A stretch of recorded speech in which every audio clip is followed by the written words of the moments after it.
Liverpool 2, Everton nil. A case of patience required for Liverpool today, Janusz. Absolutely right. In a game like this, and at halftime, I think you and I and everybody else, we've seen the stats, right? I mean, Everton 69 passes, Liverpool 469 or something like that, right? And it came out to the same thing. Neither side had a shot on goal. It didn't really matter in terms of passing, but I think you just had a feeling that it was one of those games that Liverpool had to be patient. I think we're so used to Liverpool playing flawless football, in particular from the beginning, right? And if you remember the game against Manchester United, I mean, just about everyone was great, right? Thiago Alcantara here, sloppy, maybe not the sort of energy that you'd expect from a Liverpool, from a derby as well. So, but you always felt that if Liverpool finds a goal, that's going to be that. Although a lot of credit to Everton, I suppose, but that flawless football didn't exist because they were playing against desperate neighbors. They were. It was goalless at halftime. But just before the break, Janusz, a bit of a melee ensued in the middle of the park. Do you feel that referee Stuart Atwell had full control of this game? Because it didn't really look like it at that point. No, he didn't. I think in the end, you saw a little bit of a banter from Alisson, right, when he dropped after a simple catch, because that's what Pickford was doing. I think he needed to see that as well. I think, what happens there, I always hated that as a player, by the way, that unspoken rule that when somebody goes down, you kick it out. Right. But because of what happened before and Stuart Atwell not being in control, bottom line for me is, why are you asking me to do that? You are the referee. If you felt that the game needed to be stopped because there's something wrong with Richarlison, you've got to do it. Don't put it on me because, for 100 and some years, players have been doing that. They have, but it depends on the game, on the occasion, what's at stake and all of that. So I can understand why that happened. At first, I thought it was maybe a head injury. Remember, he had an issue before that. Then I think I would have been different in saying you've got to kick that out. But it was his ankle. And, I mean, why would Liverpool players know what exactly happened there other than wasting time? So I kind of get that frustration.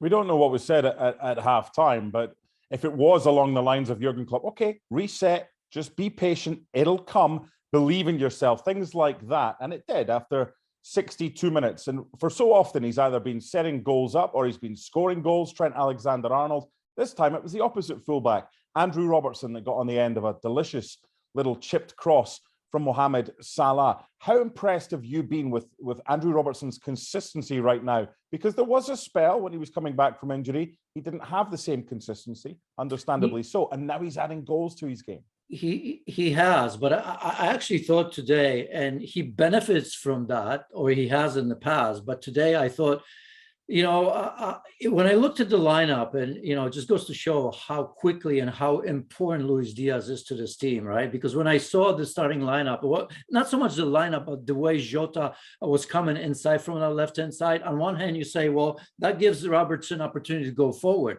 But remember, Luis Diaz, he stretches opponents more. He stays to the sideline, has the ability to take on one-on-one, right? And I thought that, maybe Mane should go out left, which, by the way, Jurgen Klopp corrected quickly, 15, 20 minutes in. And, that was a little bit better. So today, I just thought that Andrew Robertson, of course, would always like the fact that Diogo Jota was coming inside, creating that space for him. But I don't necessarily think it worked all that well. I think he actually plays better when you have Salah stretching on one side and Luis Diaz. But I guess that just kudos to Luis Diaz because, it's incredible how quickly he became so important. And we saw that with the substitutions, which once again, some people say it's luck. There's no luck with Jurgen Klopp. For me, he's the best manager in the world right now, bar none. And I include Pep Guardiola in that one. Not by far, but he is better than that. Those three substitutions, Divock Origi, yeah, it's easy for us to say, oh, of course it's him. Well, you still have to do it, right? He had kind of, secondary assist, but a very important one on the first goal, and of course scores the second goal as well. So Jurgen Klopp pulling all the right strings because Henderson had an assist as well. All the top teams, all the league-winning sides, whether they do or they don't this year, Liverpool, need strength in depth. And to have Luis Diaz come off the bench, and he's just taken to the Premier League like a duck to water. It's been absolutely seamless. That touch that he brought it down with a little fruit behind the other fruit was incredible. And he'll get plaudits, understandably so, and I know you want to speak about him, but Divock Origi as well, because this is a fixture at Anfield in recent years. Curtis Jones scored the winning goal. Divock Origi in 2019 got a couple of goals as well. You need everybody to chip in, don't you? Well, you do. And, I mean, it just goes to show, in terms of Liverpool, how they scout players, who they want. They know exactly the sort of players, right? When it comes to rumors, we all buy into some from time to time for all the teams, right? Well, Liverpool, I don't bother, right? Because you can have as many rumors, and some may even make sense, but you got to trust sort of in what Liverpool and Jurgen Klopp are looking for. So, that's a little bit different from most of the teams anyway, right? But you're quite right. I mean, Divock Origi making a massive difference. He's had a lot of fun playing against Everton. But let's not forget, of course, last season at home, Everton did beat Liverpool. So look, I mean, it was a desperation. It was a well-organized team. Let's give Everton a lot of credit. I mean, ultimately, it didn't work because, I think you had that feeling that it was a house of cards, right? The foundation was never great, but in this particular one, I think they were very well organized. I think they were extremely physical, which they had to be, because in terms of quality, they were never going to be on the same level. Although at times, if you see Anthony Gordon, right, I mean, he showed some quality as well. Richarlison always working hard. So look, they've done a tremendous job for as long as they possibly could. Just imagine if Everton play with this sort of organization, with this sort of intensity throughout the season, at least away from home, because that's what? 8 straight losses right now. Would have been a different story for Everton, wouldn't it? It's the first time, Janusz, since the 50s that Everton could be relegated. I mean, since then, they've been a top-flight side. And this is the first time in over 20 years that at this stage of the season, they have been in the bottom 3 this late on.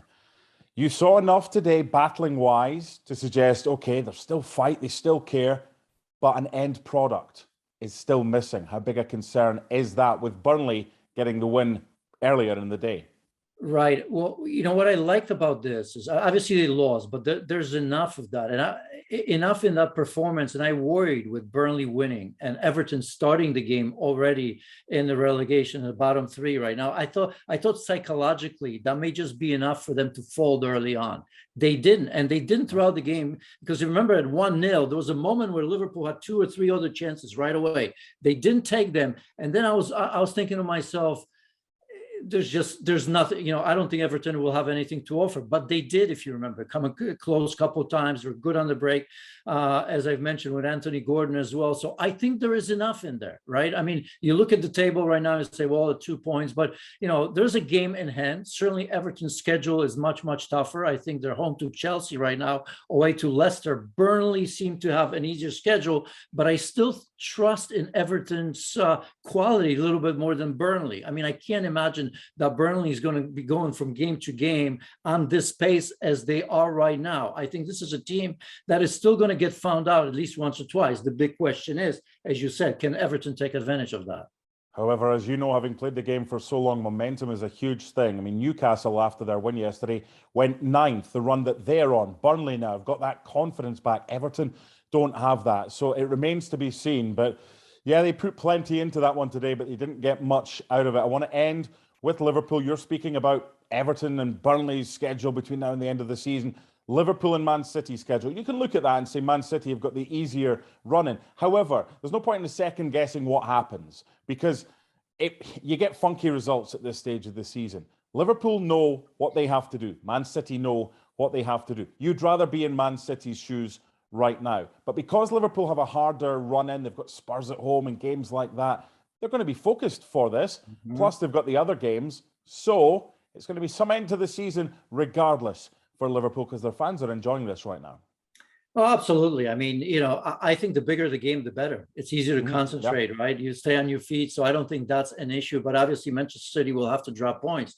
I look at this game by game, just like Jurgen Klopp, and that's easy to say. But I also look at all the competition, because that may make a difference, right? I mean, Unai Emery probably today was thinking, maybe Frank Lampard took a page out of what I'm going to do, because, that's sort of deep defending and playing on the counter. That's what Liverpool are going to face against Unai Emery and Villarreal midweek. midweek, right?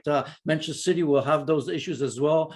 Liverpool will play Chelsea in the FA Cup final. I think those are the games immediately after that, where you can maybe imagine that somebody drops the points. But, at the moment, Liverpool's still on course for 4 title, even though one, it's not exactly in their hands, right? Because it's Manchester City to lose. It's going to be fascinating until the end anyway.